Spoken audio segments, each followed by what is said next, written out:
Hello everyone, स्वागत है आपका आईएसएटी कंप्यूटर ऑनलाइन क्लास में। ये आपका टैली प्राइम का सीरीज चल रहा है जिसमें मैं आपको आज जीएसटी के ऊपर बताने वाला हूं।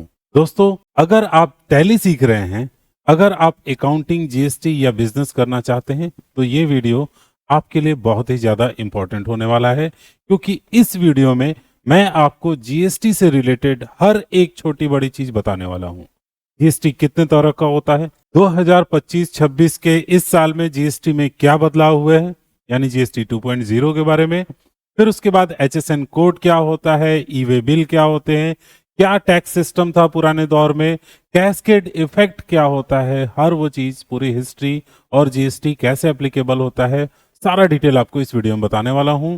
तो आप शुरू से लेकर लास्ट तक वीडियो जरूर देखिएगा। इसके बाद आपको एक भी वीडियो देखने की जरूरत नहीं पड़ेगी जीएसटी समझने के लिए, क्या होता है और कैसे काम करता है जीएसटी। आप टैली भी सही से नहीं चला पाएंगे अगर आप जीएसटी नहीं सीखे हैं, क्योंकि वो एक अकाउंटिंग सॉफ्टवेयर होता है और उसके लिए आपको अच्छे से जीएसटी आना चाहिए। दोस्तों, सबसे पहले नंबर, जीएसटी या टैक्स समझने से पहले हम लोग समझेंगे कि टैक्स क्या होता है, ठीक है। उसके बाद से हम लोग आएंगे इस पे कि जीएसटी क्या होता है। टैक्स का मतलब होता है कि जो भी पैसा हम सरकार को देते हैं, सरकार उस पैसे का उपयोग कई महत्वपूर्ण चीजों में करता है, जैसे कि सड़क का निर्माण करेगा, स्कूल चलाने के लिए यूज करेंगे, अस्पताल की सारी सुविधाएं जो आती हैं वो गवर्नमेंट अपने पैसे से करता है, इसी टैक्स के पैसे से। तो दोस्तों, टैक्स सिर्फ पैसा नहीं बल्कि यह हमारे समाज और देश की तरक्की का जरिया है। टैक्स भी दो तरह के होते हैं, एक होता है आपको डायरेक्ट टैक्स, दूसरा नंबर होता है इनडायरेक्ट टैक्स। तो डायरेक्ट टैक्स का मतलब प्रत्यक्ष कर, जो सीधे आपके इनकम पे लगता है, जिसको आप इनकम टैक्स भी बोलते हैं। अगर आप काम करके पैसे कमाते हैं, ठीक है, जैसे आप काम कर रहे हैं और आप कुछ पैसा कमा रहे हैं, तो उसका एक कुछ हिस्सा आपको टैक्स के रूप में सरकार को देना होता है, वो आपको इनकम टैक्स होता है। और इसी चीज को हम लोग डायरेक्ट टैक्स कहते हैं। यानी अगर आपके ऊपर टैक्स की लायबिलिटी बनी है, मैं उसको थोड़ा सा आपको ग्राफ के जरिए समझा दूं, तो अगर आप हैं, कोई पर्सन है, उसके ऊपर टैक्स अगर बना है और उसे गवर्नमेंट को देना है, ठीक है, तो वो गवर्नमेंट को टैक्स देगा और ये आगे किसी से नहीं टैक्स वसूल सकता है।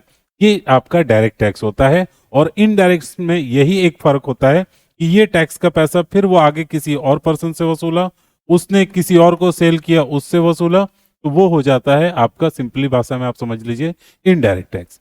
यानी जो सामान या सेवा दोनों के ऊपर आपको अप्लाई होता है इनडायरेक्ट टैक्स, जिसका एक सबसे बड़ा एग्जांपल है GST, goods and service tax. अब आप कोई भी सामान खरीदते हैं तो आप कुछ टैक्स देते हैं, ठीक है। इसका मतलब यह कर सीधे आपकी आय से नहीं बल्कि आपकी खरीदारी से दिया जाता है, ठीक है, ये चीज याद रखिएगा। फिर वही टैक्स पैसा आपसे जो लिया रहता है दुकानदार, वो गवर्नमेंट को जमा करता है। आप सीधा अपने इनकम पे जो टैक्स देते हैं वो आपका डायरेक्ट टैक्स हो जाता है। और सामान या सेवा लेने पे या किसी तरह का सामान खरीदने पे जो भी आप पैसा देते हैं, वो टैक्स का पैसा इनडायरेक्ट हो जाता है। दोस्तों, टैक्स हमारे देश की प्रगति के लिए और सुविधाओं के लिए बहुत ही ज्यादा जरूरी है, ये तो आपको मालूम ही है। अब हम लोग आते हैं अपने इनडायरेक्ट टैक्स यानी जीएसटी के ऊपर। जीएसटी क्या है? तो इसका पूरा नाम होता है गुड्स एंड सर्विस टैक्स, ठीक है, लिख दिया हुआ है मैंने। तो गुड्स एंड सर्विस टैक्स यह एक ऐसा टैक्स है जो सामान, सेवाएं दोनों पर लगाया जाता है। यह पूरे भारत में एक जैसा होता है, यानी आप कहीं से भी सामान खरीदते हैं, उस प्रोडक्ट के ऊपर सेम जीएसटी यानी सेम टैक्स का रेट होगा, ठीक है। मैंने आपको ये पूरा डिटेल लिख करके दे दिया हुआ है यहाँ पर। इससे पहले क्या लगता था, ठीक है, जीएसटी को हम लोग क्या बोलते हैं? इनडायरेक्ट टैक्स बोलते हैं। तो इससे पहले के दौर में क्या टैक्सेस लगते थे, क्या परसेंटेज थे, कौन सी चीजें, कितने तरह के टैक्सेस थी, सब कुछ आपको पूरा डिटेल में बताने वाला हूं।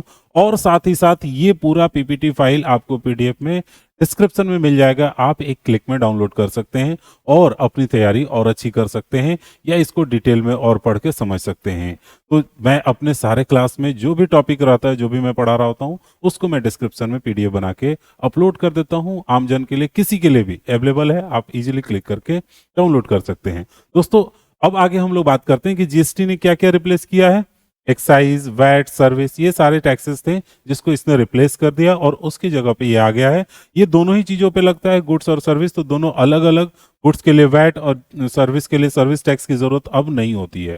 ठीक है, इसको लागू करने की शुरुआत जो की गई थी वो आपका 29 मार्च 2017, इस डेट को ये पार्लियामेंट में पास हुआ था और इसको इफेक्ट में लाया गया था 1 जुलाई 2017 में। आपको पूरी हिस्ट्री शुरू से करके बताने वाला हूं। तो ये जो पहले से वैट, सर्विस, एक्साइज जो चीजें भी लगती थी वो पूरी तरह से कंप्लीटली खत्म हो गई है।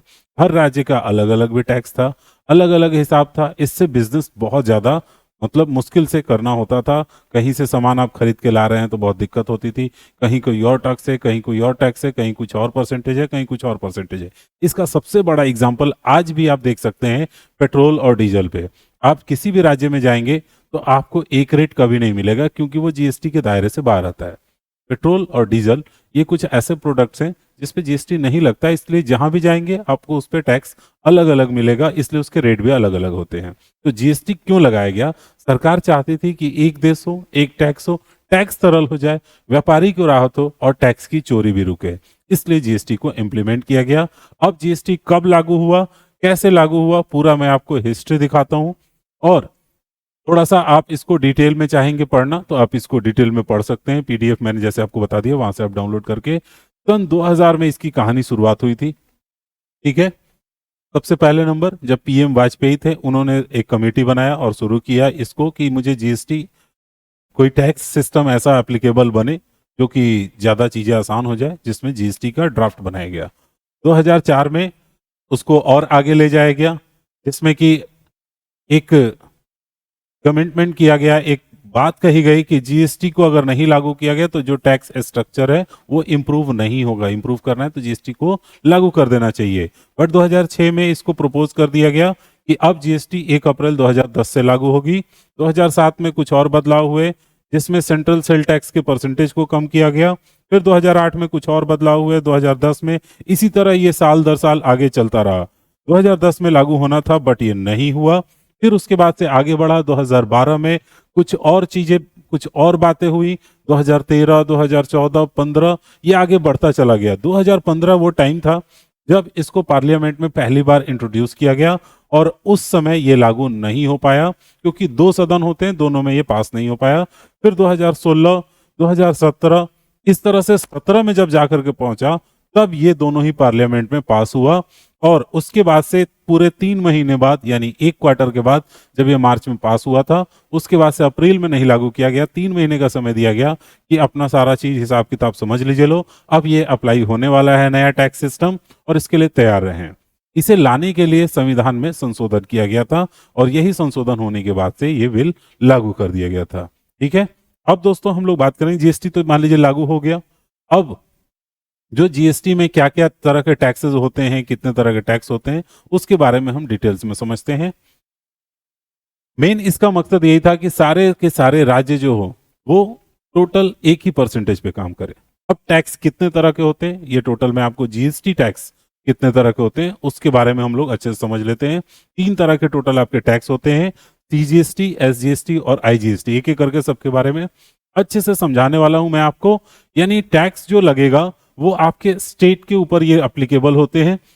तो अगर आपका ट्रांजेक्शन्स विद इन स्टेट हो रहा है तो ये दोनों टैक्स आपको एक साथ मिला करके एप्लीकेबल होगा, और अगर आप अदर स्टेट से ट्रांजेक्शन्स कर रहे हैं तो आईजीएसटी एप्लीकेबल होगा। और इस पे किस तरह से कितना परसेंटेज होता है ये भी मैं आपको आगे चल करके पूरा क्लियर कर देता हूं। तो टैक्स कलेक्शन का ये सिस्टम होता है। अब इसका मतलब मिला के मतलब डबल नहीं होता है। अगर टैक्स का परसेंटेज 18% है तो सीजीएसटी आपका 9% होगा, एसजीएसटी 9% होगा और आईजीएसटी आपका टोटल 18% होगा। तो इसीलिए ये आपको अदर स्टेट से ट्रांजेक्शन्स पे लिया जाता है।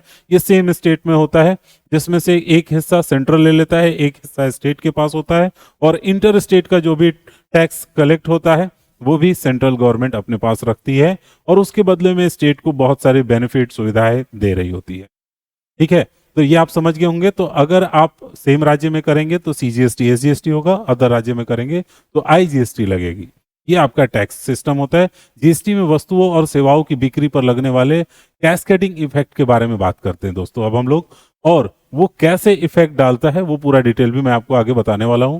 पहले मैं आपको थोड़ा सा समझा दूं कि पुराने टाइम में कौन से टैक्स लगते थे और अभी के टाइम में कौन से टैक्स लगते हैं। तो पुराने टाइम में आपको VAT, central excise, service tax लगता था, जिसकी जगह अभी सीजीएसटी, एसजीएसटी लगता है। अगर आपका ट्रांजेक्शन विद इन स्टेट हो, मतलब बिहार में है और बिहार में टर्नओवर हो रहा है तो ठीक है। रेवेन्यू जो है वो शेयर होता है इक्वली सेंट्रल और स्टेट गवर्नमेंट के बीच में, जो कि अभी मैंने थोड़ी देर पहले भी बताया। और अगर आप अदर स्टेट से कर रहे हैं ट्रांजेक्शन तो आईजीएसटी अभी लगता है, और पहले क्या लगता था, central sale tax, excise, service tax, ये सब लगते थे। तो जो पैसा होगा वो सेंट्रल गवर्नमेंट रखेगा, ठीक है। इंटर स्टेट अगर आपका सेल हो रहा है, ट्रांजेक्शन हो रहा है, तो फिर उसके बाद से सेंटर हो सकता है अपने से कुछ शेयर स्टेट को दे, ठीक है। वो उसके ऊपर डिपेंड करता है, वो पैसा उसी के पास जाएगा। आगे बढ़ते हैं हम लोग। नेक्स्ट हम लोग बात करेंगे, एग्जाम्पल के थ्रू समझेंगे कि कौन से स्टेट में से कितने का सामान आप बेच रहे हैं तो क्या टैक्सेस लगेंगे। जैसे यहां पर एक टैक्स का परसेंटेज दिया हुआ है और वो है हमारा 18%। ले लेते हैं, 18% हमारा टैक्स का परसेंटेज है, ठीक है। सामान जो हमने बेचा है वो है 50,000 रुपए का, तो ये टर्नओवर हो रहा है बिहार से लेकर यूपी में। अदर स्टेट है तो यहां पे जो आपका टैक्स लगेगा वो होगा आईजीएसटी, और 50,000 का 18% हो जाता है आपका 9,000 रुपया। 9,000 रुपया प्लस हो जाएगा 50,000 में, और ये टोटल पैसे आपको चुकाने पड़ेंगे। तो ये आईजीएसटी लगेगा और ये जाएगा सेंट्रल के पास। अगर आपका टर्नओवर एक स्टेट से दूसरे स्टेट में हो रहा है तो परसेंटेज नहीं बदलता है, बस ये कैलकुलेशन का सिस्टम थोड़ा सा चेंज होता है। अगर आपका टर्नओवर जो है वो सेम टू सेम स्टेट में है, यानी आप बिहार में है और बिहार में टर्नओवर हो रहा है, और यहां पर भी मैंने कुछ परसेंटेज और कुछ अमाउंट लिया हुआ है। जैसे अमाउंट मैंने लिया हुआ है इसमें 50,000 रुपया ही, परसेंटेज मैंने लिया हुआ है 12%। अगर मान लेते हैं 12% है तो टोटल कितना हो जाएगा आपका 6,000 रुपये। अब इस 6,000 रुपए में 3,000 रुपए जाएगा सेंट्रल गवर्नमेंट को और बाकी का 3,000 जाएगा बिहार गवर्नमेंट को। इस तरह से दोनों इक्वली बराबर बराबर डिस्ट्रीब्यूट कर लेते हैं। ये होता है आपका टैक्स डिस्ट्रीब्यूशन जो जीएसटी के अंदर होता है। तो सेम स्टेट में बेचेंगे तो क्या होगा, अदर स्टेट में बेचेंगे तो क्या होगा, दोनों मैंने आपको समझा दिया। अब दोस्तों हम लोग बात करेंगे कि कौन से प्रोडक्ट हैं जिसपे आपका जीएसटी नहीं लगता है। जैसे कि मैंने आपको बताया भी कि पेट्रोल, डीजल, ये सब चीजें ऐसे प्रोडक्ट हैं जो पेट्रोलियम प्रोडक्ट्स हैं, उस पे नहीं लगता है जीएसटी। उस पे गवर्नमेंट पुराने वाले टैक्स सिस्टम को ही अप्लाई किए हुए है, यानी वैट वगैरह, एक्साइज वगैरह जो भी लगता है वही सब लगता है। तो ये बेसिकली 4-5 चीजें हैं जिसमें पेट्रोल है, हाई स्पीड डीजल है, मोटर स्पिरिट है, नेचुरल गैस है, एविएशन टरबाइन फ्यूल प्लेन में जो डालते हैं वो है, और अल्कोहल है। तो ये सारी चीजें जो हैं, ये प्रोडक्ट्स जो भी है इस पे जीएसटी नहीं लगता है। बट ऐसा नहीं है टैक्स नहीं लगता है, इस पे बहुत ज्यादा टैक्स लगता है और गवर्नमेंट को इससे बहुत ज्यादा बेनिफिट है, इसलिए वो ये वाला टैक्स जीएसटी इस पे नहीं एप्लीकेबल करते हैं लोग। अब हम लोग आगे बढ़ते हैं और एक बहुत ही इंपॉर्टेंट चीज के ऊपर बात करेंगे, वो होगा जीएसटी से होने वाला एक बहुत बड़ा फायदा, जिसको हम लोग कैस्केडिंग इफेक्ट बोलते हैं, जो कि बिल्कुल भी जीएसटी से नहीं होता है। दोस्तों, जीएसटी ने वस्तुओं और सेवाओं की बिक्री पर लगने वाले इस कैस्केडिंग इफेक्ट को कैसे कम किया, मैं पूरा अच्छे से समझाता हूं। जब टैक्स पर फिर से टैक्स लगाया जाता है तो उसको कैस्केडिंग इफेक्ट बोलते हैं, जिसको जीएसटी ने बिल्कुल ही खत्म कर दिया है, जिससे वस्तुओं की कुल लागत जो है वो कम हो जाती है। इसी कारण जीएसटी लागू होने के बाद बहुत सारे सामान पहले की तुलना में सस्ते हो गए। जीएसटी एक पूरी तरह से टेक्नोलॉजी आधारित सिस्टम है, टैक्स सिस्टम आप कह सकते हैं, जिससे क्या होता है, हमारा रजिस्ट्रेशन, रिटर्न फाइलिंग, एप्लीकेशन और रिफंड, ये सारी चीजें बहुत ही ज्यादा आसान हो जाती हैं। या विभाग से आया हुआ कोई नोटिस तुरंत हम जवाब दे पाते हैं, या तुरंत हमें मिल पाता है, हम समझ पाते हैं। ये सभी काम जीएसटी पोर्टल पर आसानी से हो जाते हैं, जिसकी पूरी प्रक्रिया तेज और पारदर्शी होती है, काफी आसान भी होती है, इसलिए इसको किया जा सकता है इजीली। पुराने टैक्स कॉम्प्लिकेशन से बचे हुए रहते हैं। अब बात करते हैं पुराने जीएसटी और अभी के दौर में क्या फर्क पड़ता है। जैसे पुराने टाइम में कैस्केडिंग इफेक्ट से क्या फर्क पड़ता था, तो प्री जीएसटी और अभी के जीएसटी में अंतर यह है कि पहले टैक्स के ऊपर टैक्स देना होता था, खरीदार यहां तक कि अंतिम उपभोक्ता भी टैक्स पे टैक्स देता था। इस स्थिति को कहा जाता था कैस्केडिंग इफेक्ट, यानी टैक्स के ऊपर फिर से टैक्स लगाना। जीएसटी ने इस कैस्केडिंग इफेक्ट को समाप्त कर दिया है। अब टैक्स क्या लगता है, वैल्यू के एडिशन पे। उसको मैं पूरा आपको एग्जाम्पल के जरिए भी समझाऊंगा। यानी जितना भी दाम बढ़ेगा हर स्तर पर, 100 रुपया था, अब आप 120 में बेच रहे हैं, तो उस 20 रुपए बचे हुए एक्स्ट्रा अमाउंट पे टैक्स लगेगा। जीएसटी के अंतर्गत अप्रत्यक्ष कर प्रणाली में पूरे देश को एक समान टैक्स यानी यूनिफॉर्म टैक्स सिस्टम से जोड़ दिया है। यानी टैक्स को सही तरीके से वसूला जा रहा है, राज्यों के बीच व्यापार आसान हो रहा है, टैक्स की बाधाएं लगभग खत्म हो रही हैं, भारत की अर्थव्यवस्था का विकास भी तेज हो रहा है। अब हम आप लोगों को बता रहे हैं कि ये कैस्केडिंग इफेक्ट कैसे काम करता है। दोस्तों, कैस्केडिंग इफेक्ट को समझने के लिए एक प्रैक्टिकल एग्जाम्पल हम आपको देने वाले हैं। ध्यान से समझिएगा, आपका कोई भी तरह का कंफ्यूजन आगे के लिए नहीं रहेगा। जैसे एक बिस्किट मैन्युफैक्चरर है जो कि मैन्युफैक्चर कर रहा है प्रोडक्ट अपना और उसको मार्केट में सेल करने के लिए जा रहा है, ठीक है।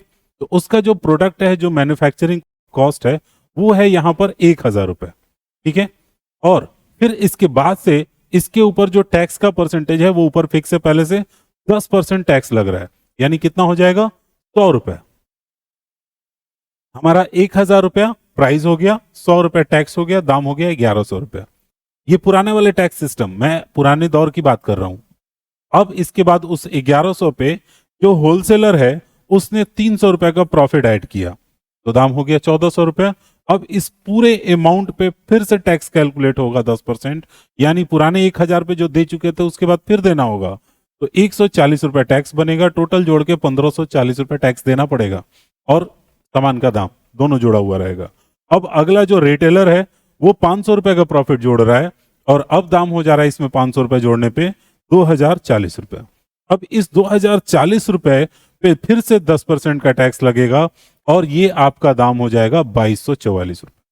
दोस्तों, जो सामान मेरा 1,800 रुपया एक्चुअली प्रॉफिट और कॉस्टिंग जोड़ ले मैन्युफैक्चरिंग की, तो 1,800 रुपया है, टैक्सेस है 444 रुपए और दाम आपका हो गया 2,244। तो जो ये बार बार टैक्स के ऊपर टैक्स लगता है ना, ये सामान का दाम बहुत ज्यादा बढ़ा देता है। तो इस चीज को कंट्रोल करने में हेल्प मिला आपको जीएसटी एप्लीकेबल होने की वजह से। जीएसटी में अब इससे कोई भी फर्क नहीं पड़ता है, कितनी भी बार आप बेचिए, बार बार टैक्स नहीं लगता है। वो मैं आपको दिखाता हूं, पहले वही आपको दिखा देता हूं, फिर उसके बाद से आगे बात करेंगे हम लोग। तो देखिए, जो पुराने दौर में था टैक्स के ऊपर टैक्स लगते ही चला जा रहा था, अब क्या है ना, इनपुट क्रेडिट सिस्टम है जिससे कि आपको टैक्स में बेनिफिट मिल जाता है। जैसे कि अभी भी हमने दो चीजें क्लियर रखी हैं सेम, एक परसेंटेज और एक मैन्युफैक्चरिंग, और तीसरी चीज जो प्रॉफिट भी है वो भी हमने सेम रखा है। लेकिन इस बार देखिए दाम कम हो जाएंगे, जो 2,244 था वो अब हो जाएगा 1,980 रुपए। ऐसा क्यों? प्रॉफिट तो सेम ही ले रहे हैं, मैन्युफैक्चरिंग कॉस्ट भी सेम है, परसेंटेज भी टैक्स का सेम है, बट फिर भी कॉस्ट कम होगा। कारण क्या है? पहली बार जो 1,000 रुपए का प्रोडक्ट बेचा जाएगा उस पर 10% 100 रुपए टैक्स लगेगा, दाम होगा 1,100, बट आपको ये 100 रुपए का टैक्स रिबेट मिलेगा आगे। तो अब आप मान के चलेंगे कि ठीक है, जब छूट मिल ही जाएगा तो दाम कितना है, अभी भी 1,000 मानेंगे। आप उसमें 300 रुपया प्रॉफिट जोड़ेंगे, 1,300 रुपया दाम हुआ, जिसपे जो टैक्स लगेगा 130 रुपया, बट आपको 100 रुपया टैक्स नहीं देना है क्योंकि आपने पिछली बार खरीदते समय दे दिया था। तो अब जो डिफरेंस है वही आपको टैक्स के रूप में देना है, 30 रुपए, ठीक है। फिर इसके बाद से टोटल जो दाम हो गया, सेलिंग प्राइस जो हो गया वो हो गया 1,300 प्लस 130, 1,430 रुपए। देना टैक्स पड़ा सिर्फ 30 रुपए, 130 देना पड़ता तो वो भी 100 रुपए मैं जोड़ देता, उसमें नहीं देना पड़ा, बच गया। अब इसके बाद से जो 1,300 है उसमें 130 रुपए जो टैक्स दिया है इस पर्सन ने, रिटेलर ने, उसे वो रिबेट मिल जाएगा 130 रुपया। तो ये भी उस चीज को नहीं जोड़ेगा कॉस्ट में, 1,300 में ही प्रॉफिट अपना जोड़ लिया 500, 1,800। अब इस 1,800 का 10% कितना हुआ? 180, और आप ऑलरेडी इसमें से 130 दे चुके हैं, तो घटा करके कितना टैक्स देंगे? 50 रुपए बस। जो भी टैक्स आप पहले पे कर चुके हैं खरीदते समय, वो जब आप टैक्स रिटर्न भरेंगे उस समय आपको वो रिबेट मिल जाएगा और इस वजह से कम टैक्स लगता है। तो टोटल जो टैक्स पे किया गया गवर्नमेंट को वो पड़ा 180 रुपए। आखिरी जो अमाउंट आया वही, जितना पहले दिया गया था सब घट जाएगा। इस वजह से हमारा कॉस्ट पड़ा 1,980 रुपए। लेन देन की हर अवस्था में टैक्स आगे बढ़ा दिया जाता है और अंत में इसकी पूरी जिम्मेदारी ग्राहक पर आ जाती है। इस स्थिति को कहा जाता है टैक्स का कैस्केडिंग इफेक्ट, जो कि यहां पर बिल्कुल ही खत्म हो जाता है, क्योंकि पहले हर स्तर पे टैक्स जुड़ते रहता था और दाम बढ़ जाता था। अब क्या बेनिफिट है कि आपका टैक्स नहीं जुड़ रहा है, जिस वजह से दाम कम हो गया। उम्मीद है आपको ये एग्जाम्पल के जरिए काफी अच्छे से आप समझ गए होंगे कि क्या बेनिफिट है टैक्स का, कैस्केडिंग इफेक्ट का क्या फर्क पड़ता है। अब हम बात करेंगे इनपुट टैक्स क्रेडिट क्या है। क्योंकि मैंने बताया आपको कि वो टैक्स रिबेट मुझे मिल जाता है, तो क्या होता है इनपुट टैक्स क्रेडिट का। यदि आपने सामान पर जीएसटी दिया है और बिक्री पर जीएसटी लिया है, तो आपको अंतर ही जो होगा, इसका डिफरेंस जो होगा, वही सिर्फ सरकार को दिखलाएगा। यही चीज आपको इनपुट टैक्स क्रेडिट कहलाता है। यानी अगर आपने, जैसे मैंने कैलकुलेशन में आपको दिखाया कि आपने 100 रुपया टैक्स पहले से पे कर दिया था और बाद में कस्टमर से 130 रुपया आपने लिया, तो सिर्फ आपको 30 रुपया ही अब गवर्नमेंट को देना है, ना कि पूरा 130 रुपया। ठीक है, ये आप उम्मीद है समझ गए होंगे। अब हम लोग इसका, आपको मैंने पूरा कैलकुलेशन भी करके दिखा दिया है, वो भी चीज पूरा डिटेल में समझा दिया है, कितने परसेंट के सामान पे कितना टैक्स लगेगा। आगे बढ़ते हैं, नेक्स्ट देखते हैं। दोस्तों, ये पूरी लिस्ट में आपको ऐड करके दे रहा हूं, आप आराम से देख लीजिएगा। ये कुछ सेंट्रल और स्टेट दोनों ही गवर्नमेंट के बहुत सारे ऐसे टैक्सेस हैं जिसको जीएसटी ने खत्म कर दिया है। तो मुझे तो लगता है इतने सारे टैक्सेस पढ़ने से तो अच्छा है कि 4-5 स्लैब रहे भी जीएसटी में तो कोई बहुत फर्क नहीं पड़ता है। हालांकि नए जीएसटी अपग्रेड ने उस चीज को और आसान कर दिया है। ठीक है, तो ये पूरी लिस्ट है जो पहले टैक्सेस लगते थे जिसको जीएसटी ने रिप्लेस कर दिया है। अब हम बात करेंगे जीएसटी के रजिस्ट्रेशन का। ठीक है, तो जीएसटी रजिस्ट्रेशन 2025-26 का जो नियम कानून है, जिसमें आपको जानना ये बहुत ज्यादा जरूरी है कि कैसे जीएसटी का रजिस्ट्रेशन होता है या जीएसटी रजिस्ट्रेशन क्यों जरूरी है। तो जीएसटी रजिस्ट्रेशन का मतलब है आप जीएसटी काउंसिल और सरकार के साथ रजिस्टर्ड हो जाते हैं, ताकि आप एक वैलिड व्यापार चला सकें, एक वैध व्यापार चला सकें, जीएसटी का बिल काट सकें, इनपुट टैक्स क्रेडिट ले सकें, जीएसटी रिटर्न फाइल कर सकें। बिना जीएसटी रजिस्ट्रेशन के आप इनमें से कोई भी काम नहीं कर पाएंगे। ना आप बिल बना पाएंगे, ना आप इनपुट क्रेडिट ले पाएंगे, ना जीएसटी पोर्टल पे आप काम कर सकेंगे। इसलिए जीएसटी रजिस्ट्रेशन बहुत ज्यादा जरूरी है। जीएसटी रजिस्ट्रेशन कब ले लेना चाहिए? तो जैसे ही आपका टर्नओवर एक लिमिट से ऊपर जाता है तो आपको जीएसटी ले लेना चाहिए। अभी के जो नियम है उसके हिसाब से अगर आपका सालाना टर्नओवर 40 लाख से ऊपर है, ठीक है, आप 40 लाख से ऊपर का टर्नओवर करते हैं तो आपको जीएसटी ले लेना चाहिए। या फिर आप अगर सर्विस सेक्टर में हैं, आप सामान नहीं बेच रहे हैं, तो आपकी लिमिट है 20 लाख रुपए। अगर आप 20 लाख रुपए से ऊपर जाते हैं तो फिर आपको जीएसटी जरूर ले लेना चाहिए, चाहे आप राज्य में काम कर रहे हैं या बाहर में काम कर रहे हैं। ध्यान दीजिएगा इस चीज का। अब हम लोग बात करेंगे कि जीएसटी रजिस्ट्रेशन कितने तरह के हो। तो जीएसटी रजिस्ट्रेशन मुख्यतः 3 तरह के होते हैं। पहला नंबर होता है आपका जीएसटी का रेगुलर रजिस्ट्रेशन स्कीम जो होता है, वो होता है जिसको सामान्य प्रकार का बोलते हैं। छोटे बड़े कोई भी व्यवसायी कर सकते हैं। अगर आप सामान बेचते हैं, सेवाएं देते हैं या दोनों, आपको जीएसटी रिटर्न हर महीने भरना होगा। ठीक है, मतलब जीएसटी का रिटर्न हर महीने भरना होगा कि क्या आपने टर्नओवर किया, और पैसा कम से कम क्वार्टरली आपको भरना पड़ता है इस। ठीक है, हर महीने आपको बताना होगा कितना सेल, कितना परचेज किया, और पैसा उसका टैक्स का कम से कम 3 महीने भरना होगा। इसके बाद आता है दूसरा नंबर कॉम्पोजिशन। यह एक आसान विकल्प है खासकर छोटे व्यापारियों के लिए। अगर आपका टर्नओवर 1.5 सीआर यानी 1.5 करोड़ तक है तो आपको कॉम्पोजिशन स्कीम चुन सकते हैं, मतलब इसमें आप जा सकते हैं। बट ये ध्यान रखना है कि टैक्स का परसेंटेज लगभग 1% के करीब में होता है, कम परसेंटेज लगता है। रिटर्न भी आप आसानी से भर सकते हैं, इसमें हर 3 महीने पे भी आप रिटर्न भरेंगे तो भी चलेगा। लेकिन एक चीज का ध्यान रखना है, कॉम्पोजिशन स्कीम में आप इनपुट टैक्स क्रेडिट नहीं ले सकते हैं। यानी आप जो वो 100 रुपए का बेनिफिट मैंने आपको जो बताया, जो आप टैक्स पहले से पे किए हैं खरीदते समय, वो इसमें आपको नहीं मिलेगा। ठीक है, तीसरा नंबर आता है आपको कैजुअल टैक्सेबल पर्सन या नॉन रेसिडेंट। अगर आप सीजनल बिजनेस करते हैं या अस्थायी व्यापारी किसी इवेंट या फेयर में आए हुए हैं, तो आप कैजुअल टैक्स पेयर के रूप में जीएसटी ले सकते हैं। जो नॉन रेसिडेंट भी होते हैं, विदेशी व्यापारी भी हैं, जीएसटी के तहत, इस वाले जीएसटी के तहत वो भी अपना रजिस्ट्रेशन करा सकते हैं। जीएसटी रजिस्ट्रेशन कब करना चाहिए ये भी ध्यान रख लीजिए। तो जैसे ही आप बिजनेस शुरू करते हैं, जैसे आपका टर्नओवर लिमिट को पार करता है, तुरंत आपको जीएसटी रजिस्ट्रेशन करा लेना चाहिए। अगर आपको आईटी की सुविधा लेनी है, यानी इनपुट टैक्स क्रेडिट की सुविधा लेनी है, या पोर्टल पे काम करना है, तो बिल्कुल आपको जीएसटी कर लेना चाहिए। अब हम एक और चीज यहाँ पर आपको क्लियर कर देंगे। मैंने तीनों के बारे में जो समझा है उसको मैंने आपको लिख करके प्रॉपर दे दिया है।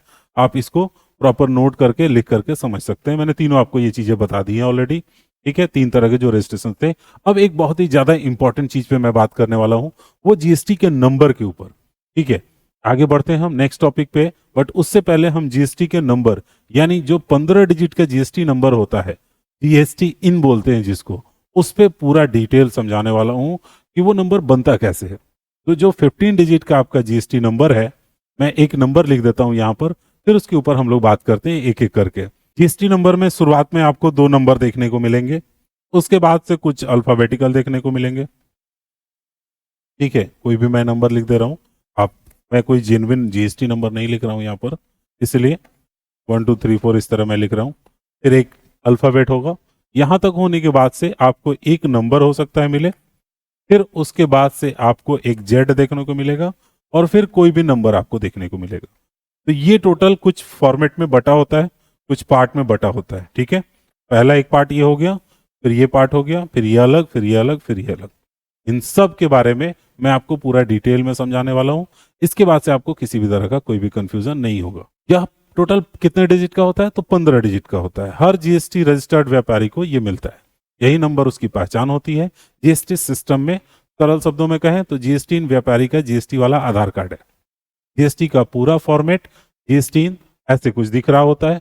अब हम लोग इसको टुकड़ों टुकड़ों में बांट दिए हुए हैं, एक एक करके समझते हैं। सबसे पहला वाला जो 2 अंक है, ये फर्स्ट नंबर, तो ये होता है आपका स्टेट का कोड, मतलब राज्य कोड। जैसे उदाहरण के लिए आप कह सकते हैं कि उत्तर प्रदेश का 09 है, बिहार का 10 हो गया, महाराष्ट्र का 27 हो गया, 27, 22 जो मैंने लिखा है वो छत्तीसगढ़ का आपका हो गया। तो इसी तरह से जो पहले 2 डिजिट होंगे वो आपका जीएसटी का शुरुआत का स्टेट के बारे में बताएगा कि ये कौन से स्टेट से। अगर यहाँ 10 लिखा होगा इसका मतलब बिहार से होगा। ठीक है, इसके बाद से ये पूरा 10 डिजिट जो है दूसरा पार्ट है, ये पूरा आपका होता है पैन नंबर। जो भी आप बिजनेस से जीएसटी रजिस्टर्ड कर रहे हैं व्यापारी का, ठीक है, तो वो जीएसटी नंबर का आपका ये हो जाएगा टोटल पैन नंबर। मतलब पहला राज्य का नंबर हो गया, फिर उसके बाद से पैन नंबर होता है। अब जो भी पैन नंबर आप लगाइएगा, इससे ये पता चल जाता है गवर्नमेंट को कि कौन व्यापारी है, इनकम टैक्स का रिकॉर्ड क्या है, उसका सही से भर रहा है कि नहीं भर रहा है, जीएसटी और इनकम टैक्स दोनों में अंतर तो नहीं ना दिख रहे हैं। तो ये दोनों चीजें जुड़ाव हो पाता है और देख पाता है। फिर इसके बाद से नंबर आता है 13 नंबर, मतलब 13वां नंबर लेटर। तो ये तीसरा पार्ट इसको हम कह सकते हैं। ठीक है, पहला हो गया राज्य का, दूसरा हो गया पैन नंबर, तीसरा जो पार्ट होता है ये होता है बिजनेस कोड। अगर एक ही आदमी 3-4 बिजनेस चला रहा है तो सबसे पहला नंबर अगर वो रजिस्ट्रेशन कराएगा तो उस पर लिख के आएगा 1। जब वो दूसरा रजिस्ट्रेशन कराएगा तो वहां लिखा रहेगा 2, फिर तीसरा रजिस्ट्रेशन कराएगा तो 3। अब जितने उसके बिजनेस होंगे उतने नंबर यहां से पहचान हो जाएगी, क्योंकि ये स्टेट का कोड और पैन नंबर तो वही रहेंगे, जीएसटी का ये नंबर बदल जाएगा। ठीक है, और 14वां अंक जो होता है ये होता है आपको बाय डिफॉल्ट जेड। ठीक है, जो डिफॉल्ट होता है ये हर एक आपको जीएसटी नंबर मिलेगा, सेकंड लास्ट नंबर जेड ही होता है। इसका मतलब होता है जीएसटी सिस्टम का स्टैंडर्ड फॉर्मेट, आप इसको समझ लीजिए, उसके लिए यूज किया जाता है। अब देखिए लास्ट नंबर 15वां अंक क्या होता है। ठीक है, तो ये एक कंप्यूटर द्वारा बनाया गया कोड है। इसका काम ये चेक करना है कि जीएसटी सही नंबर है कि गलत है, बस इतना ही है। तो पूरा जीएसटीएन जो नंबर आपका ये बनता है शुरू से लेकर लास्ट तक, इन सब में से हर एक चीज का मतलब मैंने बता दिया। जैसे पहला नंबर हो गया आपका स्टेट, दूसरा नंबर हो गया आपका पैन नंबर, तीसरा नंबर हो गया आपका कितना नंबर बिजनेस है, पहला बिजनेस है कि ये आपका दूसरा बिजनेस है, तीसरा नंबर हो गया यहाँ पर ये हमारा हो गया टोटल, ये चौथा नंबर पॉइंट था, और ये 5वां नंबर पॉइंट था। तो चौथा नंबर हो गया जो बाय डिफॉल्ट होता है, और 5वां नंबर जो चीज हो गया वो सिस्टम द्वारा बनाया गया एक कोड हो गया। अब ये जीएसटी का पूरा नंबर फॉर्मेट किस तरह बनता है मैंने आपको बता दिया है। उम्मीद है आप अच्छे से समझ गए होंगे। अब हम लोग आगे बढ़ते हैं और नेक्स्ट हम लोग बात करेंगे एक और बहुत ही जरूरी टॉपिक एचएसएन के बारे में। दोस्तों टैली में जीएसटी इन बहुत ज्यादा जरूरी है। बिना जीएसटी नंबर के आप बिजनेस नहीं कर सकते हैं, और उसी जीएसटी को जीएसटी इन कहते हैं हम लोग। ठीक है, मैंने पहले भी आपको बता दिया, बिना इसके ना आप बिल काट सकते हैं, ना आपको इनपुट टैक्स क्रेडिट मिलेगा, ना ही आप रिटर्न भर पाएंगे, कुछ काम नहीं होने वाला। तो अब एक और चीज समझ लेते हैं। एचएसएन समझने से पहले जीएसटी रिटर्न क्या है। दोस्तों जीएसटी रिटर्न का मतलब होता है सरकार को यह बताना कि आपने कितनी बिक्री की है, आपने कितना जीएसटी वसूला है, और आपने कितना टैक्स क्रेडिट लिया है। सरल शब्दों में जीएसटी रिटर्न सरकार को दिया गया आपकी बिक्री और टैक्स का पूरा हिसाब है। जब कोई व्यापारी सामान बेचता है या सेवा देता है तो वह ग्राहक से जीएसटी लेता है, लेकिन वो पैसा सीधे सरकार को नहीं जाता, पहले व्यापारी के पास आता है। इसलिए सरकार कहती है कि हर महीने या हर 3 महीने पे हमें बताओ कि तुमने कितना टैक्स इकट्ठा किया हुआ है और कितना टैक्स मुझे देना बाकी है। ये सारा रिपोर्ट मुझे हर महीने या हर 3 महीने पे चाहिए। उसी चीज को हम लोग जीएसटी रिटर्न करना कहते हैं। ठीक है, जीएसटी रिटर्न में 3 चीजें होती हैं। पहला नंबर सेल, कितनी बिक्री की है आपने। दूसरा नंबर टैक्स कलेक्टेड, कितना आपने टैक्स कलेक्ट किया है। तीसरा इनपुट टैक्स क्रेडिट, आपने कितना टैक्स पहले से दे दिया है। ये तीनों मिलाकर टैक्स फाइल करना होता है, फिर जाके पता चलता है कितना टैक्स आपका देना बाकी रह गया है। तो अगर आपने समय पे जीएसटी नहीं भरा तो फिर ये भी ध्यान रखिएगा, पेनल्टी लगेगी, ब्याज देना पड़ेगा और जीएसटी अकाउंट ब्लॉक भी हो सकता है, जिससे कि आपका बिजनेस ठप पड़ जाएगा। तो हर व्यापारी को जीएसटी रिटर्न समय पे भर देना पड़ता है। अगले आने वाले वीडियो में मैं आपको जीएसटी क्वेश्चंस पास करते हुए सारी एंट्री प्रैक्टिकल में करके दिखाने वाला हूं। फिर उसके बाद से हम लोग जब 2-4 क्वेश्चन बना लेंगे प्रैक्टिकल, फिर उसके बाद जीएसटी रिटर्न भरते कैसे हैं वो भी मैं आपको प्रैक्टिकली करके कंप्यूटर पे दिखाने वाला हूं। टैली से कैसे डेटा निकालते हैं वो सारी चीजें। अब जीएसटी में बहुत सारी चीजें होती हैं टैली के ऊपर, पार्टी का मास्टर बनाना, जीएसटी सेटअप करना, इनवॉइस, रिपोर्ट, आइटम कैसे चीजें बनाएंगे सब जीएसटी के साथ, वो सारा चीज मैं आपको बताने वाला हूँ। रिपोर्ट कैसे देखते हैं, सब कुछ। ठीक है, तो पुराने जो टैक्स के थे और नए वाले में जो क्या फर्क है इस पे बात कर लेते हैं। तो जो पुराना टैक्स स्लैब था उसमें 4-5 टैक्स के परसेंटेज थे। जीरो को अगर हम हटा देते हैं तो 5, 12, 18 और 28 4 परसेंटेज थे, जिसमें कई आइटम पे 12 लगता था और 28 लगता था। इसको सरकार ने अब जाकर के हटा दिया है। नया जो जीएसटी 2.0 लगा है 2025 से, इस टैक्स स्लैब में मुख्य रूप से 3 ही श्रेणी रखी गई है परसेंटेज की, जिसमें पहले 5% को माना गया है रोजमर्रा और आवश्यक वस्तुएं, यानी जो बेसिक नीड वाले डेली नीड की चीजें हैं उनको 5% में डाल दिया गया है। और कुछ जनरल चीजें हैं या सेवाएं, जैसे सर्विस का तो पूरा सेक्टर पहले भी 18% था, अभी भी 18% है। लग्जरी और जो चीजें नुकसान पहुंचा सकती हैं हमें या पर्यावरण को, उन चीजों को डाल दिया गया है 40% पे।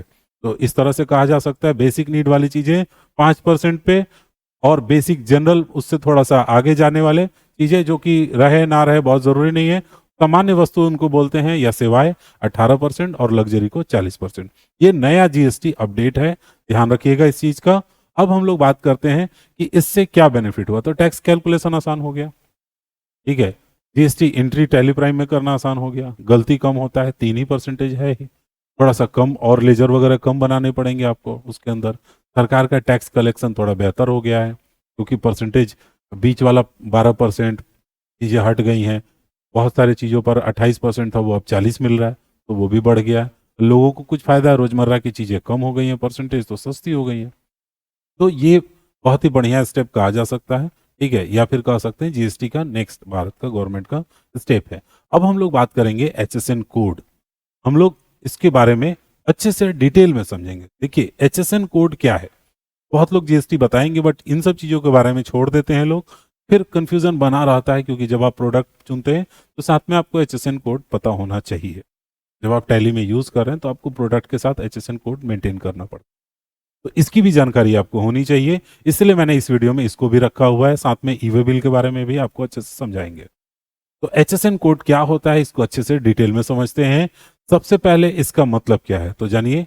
एचएसएन का पूरा नाम होता है हार्मोनाइज सिस्टम ऑफ न्यूमेरिकल्चर। यह एक संख्यात्मक नामकरण व्यवस्था है जिसका उपयोग दुनिया भर में समान को एक समान और तार्किक तरीके से क्लासिफाई करने के लिए यूज किया जाता है। ठीक है, जिसका लक्ष्य है एक देश से कोई भी वस्तु कहीं भी भेज सकते हैं। एक देश है तो उस सामान का एक ही कोड हो। ठीक है, एक ही कोड मिले तो व्यापारी को भी काम करना आसान होगा, जीएसटी काटना आसान होगा। कस्टमर या कस्टम की बात करें या टैक्सेशन प्रणाली की कहे बात तो कहीं भी कोई गड़बड़ी नहीं होगी। तो एचएसएन कोड को इसलिए ज्यादातर यूज किया जाता है। एचएसएन कोड की शुरुआत जो है वो वर्ल्ड कस्टम ऑर्गेनाइजेशन WCO इसके द्वारा शुरू किया गया था, और लगभग पूरी दुनिया में कहा जाए तो 98% के करीब में जो प्रोडक्ट हैं वो सब इसके कैटेगरी में आते हैं।